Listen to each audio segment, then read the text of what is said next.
आपका इस वीडियो में। और इस वीडियो में हम पढ़ रहे हैं क्लास 10th का हिस्ट्री का chapter number 2 nationalism in Indo China, यानी इंडो चाइना रीजन में जो वियतनाम है उसके बारे में हम पढ़ रहे हैं इस चैप्टर में।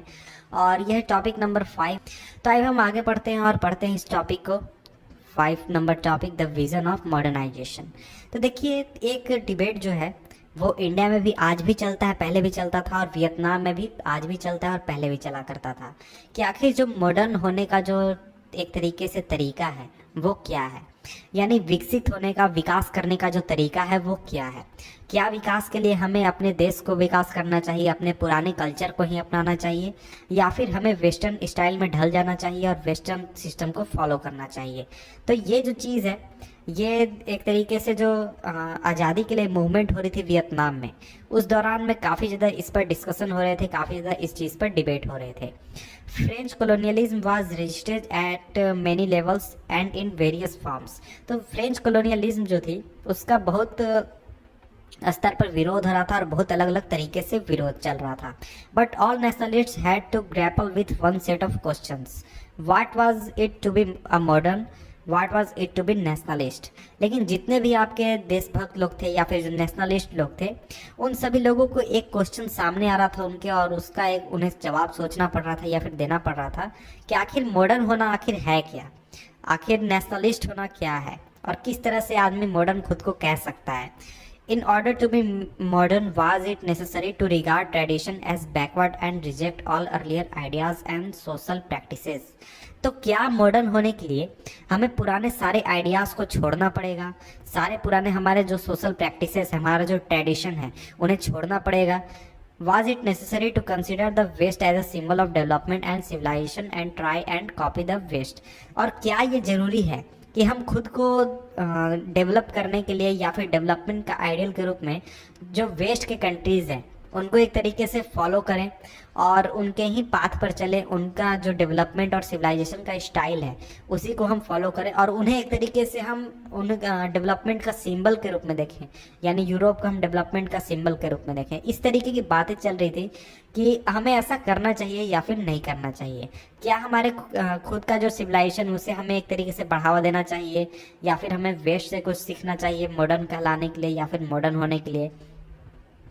Different answers were offered to such questions. Some intellectuals felt that Vietnamese tradition had to be strengthened to resist the domination of the West, while others felt that Vietnam had to learn from the West even while opposing foreign domination. These differing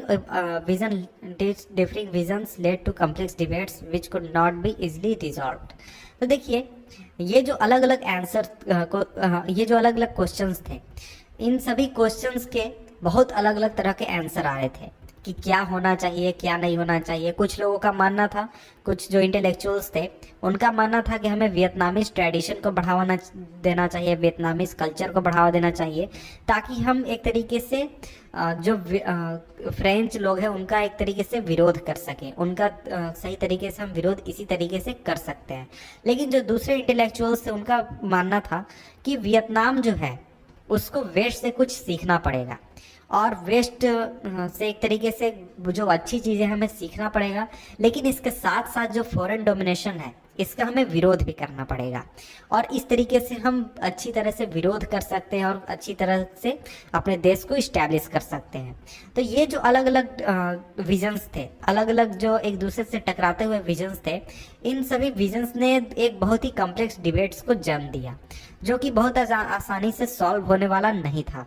तो इस वजह से ये बहुत ही एक तरीके से complex बात बन गई। कुछ लोग इस पक्ष में दिखाई देते थे, कुछ लोग अलग पक्ष में दिखाई देते थे, और वो एक तरीके से खुद में ही फाइट करना उन्होंने शुरू कर दिया, एक तरीके से डिस्कशन उन्होंने खुद में ही शुरू कर दिया।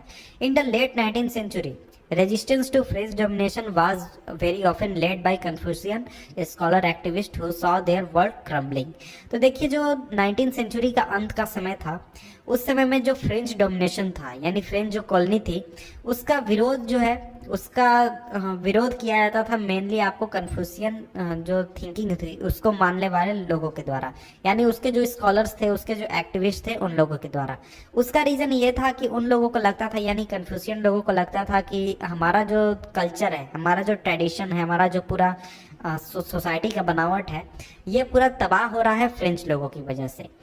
इसके बाद एक व्यक्ति थे फान बोई चाओ, ये एक कन्फ्यूशियन ट्रेडिशन के ही व्यक्ति थे, उसी को मानने वाले व्यक्ति थे, और ये एक नेशनलिस्ट भी थे।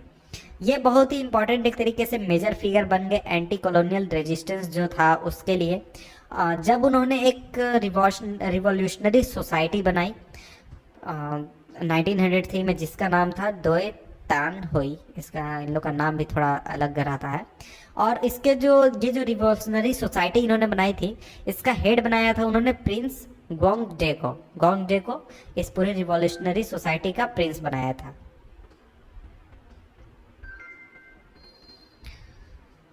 इसके बाद अब हम आगे बढ़ते हैं। फाइन बोई शाओ made the Chinese reformer Liang Qichao. जो फान बोई शाओ थे, इन्होंने चाइनीज रिफॉर्मर लियांग क्विचो से मुलाकात की योकोहामा में 1905 में। और जो ये जो थे फान बोई शाओ, इनकी जो मोस्ट इन्फ्लुएंशियल किताब जो उन्होंने लिखी थी, जिसका नाम था the history of the loss of Vietnam, ये लिखी गई थी इन्हीं के इन्फ्लुएंस में, यानी जो लियांग क्याचो थे, इनके इन्फ्लुएंस में लिखी गई थी और इनके एडवाइस से लिखी गई थी। और ये एक तरीके की बेस्ट सेलर बुक बन गई, बहुत ही फेमस किताब बनी वियतनाम में भी और चाइना में भी। और इसके कई सारे प्लेस भी बनाए गए थे, कई सारे इसके क्या कहते हैं हम, नाटक, इसका मंचन भी किया गया था। तो ये जो किताब थी, ये फोकस करती थी दो कनेक्टेड दो थीम्स पर। पहला तो लॉस ऑफ सॉवरेनिटी, यानी खुद के ऊपर जो स्वशासन है उसका लॉस किस तरीके से वियतनाम में हुआ, और उसके बाद जो चाइना के साथ जो टाइज थे वियतनाम के, वो किस तरीके से खराब हुए। क्योंकि जो चाइना और जो वियतनाम का एलिट क्लास था, यानी जो हाई सोसाइटी का ग्रुप था, वो एक ही कल्चर को फॉलो करता था, एक ही सिस्टम को फॉलो करता था, एक ही ट्रेडिशन को फॉलो करता था। इस दो थीम पर उन्होंने ये किताब लिखी थी। It is this double loss that Phan lamented that was typical of reformer from within the traditional elite. तो देखिए इसमें एक तरीके से डबल लॉस के बारे में बात की गई थी। और इसके बाद हम आगे बढ़ते हैं। Other nationalist strongly deferred from फान बोई शाओ, वन सच वाज फान शू ट्रिन। तो देखिए दूसरे जो नेशनलिस्ट लोग थे, वो इनकी बातों से उतने ज़्यादा सहमत नहीं थे फान बोई शाओ के बात से। उसमें से एक एग्जाम्पल था फान शू ट्रिन का। He was intentionally hostile to the monarchy and opposed to the idea of reinstating the French with the help of the court। तो देखिए ये जो थे, ये मोनार्की का काफ़ी ज़्यादा विरोध कर रहे थे और ये नहीं चाहते थे कि फ्रेंच लोगों का विरोध किया जाए या फिर फ्रेंच लोगों को हटाया जाए मोनार्की की मदद से, यानी कि राजा की मदद से या फिर उसके कोर्ट की मदद से। His desire was to establish a democratic republic. उनकी जो इच्छा थी या फिर उनकी जो डिज़ायर थी, वो एक डेमोक्रेटिक रिपब्लिक इस्टेब्लिश करने की थी। तो अब आप अगर इस रिपब्लिक नहीं जानते होंगे तो यहाँ पर उसका बताया गया मीनिंग कि एक ऐसा फॉर्म ऑफ गवर्नमेंट जहाँ पर लोगों के कंसेंट और लोगों का रिप्रेजेंटेशन हो ज़्यादातर। और सिंपली आप समझ सकते हैं कि इसका जो रिपब्लिक का जो हेड होता है वो एक आम आदमी होता है, उसका कोई मोनार्की या फिर राजा उसका हेड नहीं होता है। इस तरीके से आप समझ सकते हैं। Profoundly influenced by the democratic ideals of the West, he did not want a wholesale rejection of western civilization. He accepted the French revolutionary ideas of liberty but change the French for not avoiding by the ideal. तो देखिए ये बहुत ही ज़्यादा influence थे जो democratic ideas जो थे Europe के या फिर वेस्ट के, और ये नहीं चाहते थे कि पूरी तरह से हम वेस्टर्न सिविलाइजेशन को एक तरीके से खारिज कर दें या फिर हटा दें। जो फ्रेंच रिवॉल्यूशन में बात की गई थी, जो फ्रेंच रिवॉल्यूशनरी आइडियल्स जो थे, जिसमें कि लिबर्टी की आइडिया के बारे में बात की गई थी, उसको इन्होंने एक्सेप्ट किया। लेकिन इन्होंने ऐसा कहा कि जो फ्रेंच लोग हैं उन्होंने खुद के ही आइडिया को फॉलो नहीं किया, खुद की कंट्री के जो आइडियल्स बनाए गए थे उसको ही उन्होंने फॉलो नहीं किया। He demanded that the French set up legal and educational institution and develop agriculture and industries. उन्होंने डिमांड किया कि जो फ्रेंच लोग हैं उन्हें लीगल और एजुकेशनल इंस्टीट्यूशन सेटअप करने चाहिए और इसके साथ साथ एग्रीकल्चर और इंडस्ट्री को भी बढ़ावा देना चाहिए। इसके बाद आगे बढ़ते हैं। टॉपिक नंबर 5.1 है other ways of becoming modern Japan and China. इसमें अब हम जापान और चाइना के बारे में पढ़ने वाले हैं कि किस तरीके से वियतनाम के लोग जापान और चाइना का मदद ले रहे थे या फिर उसको एक एग्जाम्पल के रूप में देख रहे थे। Early Vietnamese nationalist had a close relationship with Japan and China. They provided models for those looking to change और refuge to those who were escaping French police and location where a wider Asian network or revolutionaries could be established। तो देखिए जो शुरुआती दौर के जो Vietnamese nationalist लोग थे उनका बहुत ही नज़दीकी रिलेशन था जापान और चाइना से। उसका रीज़न ये था कि वो एक तरीके का मॉडल के रूप में साबित हो रहे थे उन लोगों के लिए जो कि खुद को बदलना चाहते थे या फिर खुद में बदलाव चाहते थे। और इसके अलावा जो लोग फ्रेंच पुलिस से या फिर फ्रेंच सरकार से भाग रहे थे उनको एक रिफ्यूजी देने के रूप में भी वो काम कर रहे थे और एक ऐसा जगह के रूप में वो इस्टेब्लिश हो चुका था जहाँ पर जो रिवोल्यूशनरीज हैं वो जाकर अपना एक नेटवर्क सेटअप कर सकते थे, अपना सर्कल बना सकते थे, फ्रेंड सर्कल सेटअप कर सकते थे। In the first decade of the 20th century, Go East movement became popular. In 1908, some 300 Vietnamese students went to Japan to acquire modern education. For many of them, the primary objective was to drive out the French from Vietnam, overthrow the puppet emperor, and re-establish the Nguyen dynasty that had been deposed by the French. तो देखिए शुरुआती जो first decade था 20th century का उसमें गो east movement एक बहुत ही popular हुआ वियतनाम में, जहां पर करीब 1907-1908 में करीब 300 वियतनामीज स्टूडेंट गए जापान में ताकि वो मॉडर्न एजुकेशन को एक्वायर कर सके। तो उसमें से बहुत सारे लोग का जो प्राइमरी ऑब्जेक्टिव था कि जो फ्रेंच लोग हैं उनको वियतनाम से निकाला जाए, जो पपेट एम्परर है उसको हटाया जाए और जो ग्वान डायनेस्टी पहले रूल किया करती थी उसको फिर से वापस लाया जाए। These nationalists looked for foreign arms and help. They appealed to the Japanese as fellow Asians. तो देखिए ये जो लोग थे, ये नेशनलिस्ट लोग जो थे, ये फॉरेन आर्म और फॉरेन हेल्प का मदद लेना चाह रहे थे और ये जापानीज को एक फेलो एशियन के रूप में कह रहे थे। Japan had modernised itself and had resisted colonization by the West. Besides, its victory over Russia in 1907 proved its military capabilities. तो देखिए जापान जो था उसने खुद को मॉडर्नाइज किया था और वो हमेशा से ही कॉलोनाइजेशन जो किया जा रहा था वेस्ट के द्वारा उसका विरोध करते रहा था। इसके अलावा जो रशिया के ऊपर उसने जीत हासिल की थी 1907 में, वो एक तरीके से उसकी मिलिट्री कैपेबिलिटीज को भी शो कर रहा था। Vietnamese students established a branch of the Restoration Society in Tokyo, but after 1908, the Japanese Ministry of Interior clamped down on them. Many, including Fan Boy Shao, were deported and forced to seek exile. इसको मैं ऊपर कर देता हूँ।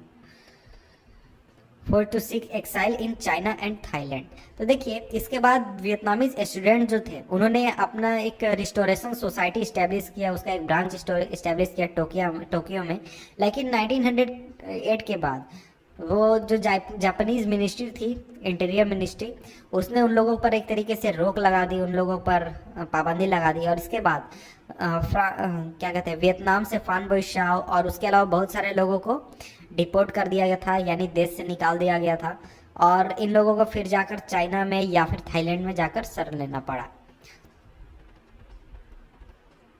Development in China also inspired Vietnamese nationalists. In 1911, the long-established monarchy in China was overthrown by popular movement under Sun Yat-sen, and a republic was set up. Inspired by these developments, Vietnamese students organized associations for the restoration of Vietnam. Now the nature of the anti-French independence movement changed. There, the objective was no longer set up a constitutional monarchy but a democratic republic.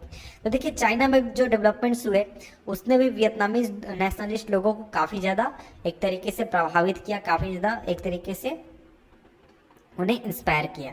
1911 में जो monarchy थी China में उसको overthrow कर दिया गया था एक पॉपुलर मूवमेंट के द्वारा, जिसका लीड कर रहे थे सुन यात सेन, और इसके बाद एक रिपब्लिक की स्थापना हुई थी। इन बातों को ध्यान में रखते हुए, इन सभी डेवलपमेंट्स को ध्यान में रखते हुए वियतनामीज स्टूडेंट्स ने एक एसोसिएशन बनाया ताकि वियतनाम का रिस्टोरेशन हो सके। और अब जो था एंटी फ्रेंच इंडिपेंडेंस मूवमेंट का नेचर ही चेंज हो गया। और इसके बाद जो ऑब्जेक्टिव था इस पूरे मूवमेंट का, वो अब केवल ये नहीं रहा कि हमें फ्रेंच लोगों को हटाकर कॉन्स्टिट्यूशनल मोनार्की बैठानी है, नहीं, अब हमें क्या करनी है, अब हमें डेमोक्रेटिक रिपब्लिक सेटअप करना है वियतनाम में, जहाँ पर लोगों का रोल होगा, जहाँ पर किसी शासक का रोल नहीं होगा। Soon, however, the anti-imperialist movement in Vietnam came under new type of leadership. इसके तुरंत बाद ही जो एंटी इंपीरियल मूवमेंट था वियतनाम में, वो एक नए दौर में आ गया और नए लीडरशिप के अंदर आ गया। इसके बाद है चैप्टर का part number 6, the communist movement and Vietnamese nationalism. तो देखिए, इसको हम पढ़ने वाले हैं नेक्स्ट वीडियो में। मिलते हैं आपसे हम नेक्स्ट वीडियो में, तब तक के लिए गुड बाय।